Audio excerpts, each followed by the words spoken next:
The choice to wear hijab is once again under scrutiny after the European Court of Justice ruled that companies can create dress code policies banning headscarves and other religious symbols. The decision came less than a week after the world marked International Women's Day and has left some women asking why their headscarf has any relation to their professional performance. I'm a lecturer and I don't believe that it's ever affected my ability to teach my students. And I don't think it's affected their ability to learn from me, and it hasn't hindered them in any way. And I also am a healthcare professional, and I feel communication with your patients is very important, but I've never felt at any time that her hijab has actually stopped me or prevented me from doing that job. I spent most of my youth here, I trained here, and I qualified as a lawyer here in the UK. And throughout all of this training and working, I've never experienced any prejudice for how I've dressed. I've worn my hijab and I've carried out my duties as an employee and also as a member of the community. I've always felt integrated, I've always felt respected, and I've never felt that my hijab has restricted me in any way in carrying out my employment or my community duties. Amnesty International expressed concern that some rulings could open the door to further discrimination, with experts questioning the impact shutting Muslim women out of jobs will have on the economy. The decision of the ECJ is really disappointing. It's disappointing because it prevents people who want to practice their faith and who cause no harm by practicing their faith, who might wear a headscarf, who might wear a turban, who might wear a Jewish skull cap, from actively contributing in society by working with an employer and contributing to the economies of Europe and Britain. This ruling is impacting on anyone of faith who is dressing in a certain way, and it will of course impact on Muslim women significantly because there is a large proportion of Muslim women both here in the UK and in the EU who are professional and who choose to work.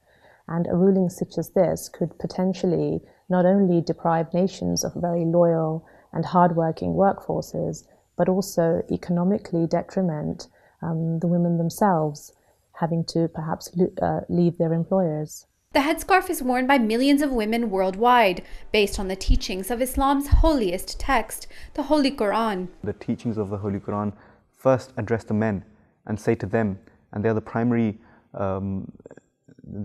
subject when the Holy Quran speaks about modesty. It talks about both men and women, but particularly tells the men first that you should keep your gazes low. Do not look at women who are not lawful for you or who are not part of your family.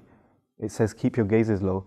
And secondly, it says guard your private parts. And then it goes to the women and says that yes, you should also do the same, and you should guard your beauty. And it says that you should cover your hair and you cover your beauty. Recently, the Caliph of the Ahmadi Muslim community, he addressed the Women's Association, and he particularly said to them that Islam never teaches that the status of a man is higher than the status of a woman. No woman should ever accept the false notion that somehow they are bound for hell, inferior to men, or unable to gain knowledge or wisdom.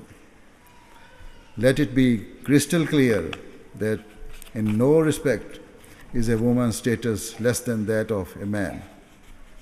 Rather, the Holy Prophet ﷺ was the person who established the rights of all women in all places and for all times.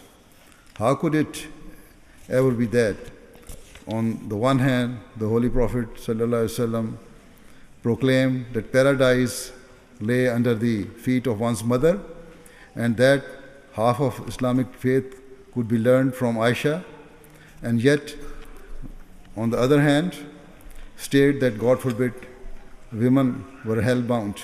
The headscarf has come under increased scrutiny in the West in recent years, with election campaigns in the US, Netherlands, and France heavily focusing on anti-Muslim immigration debates.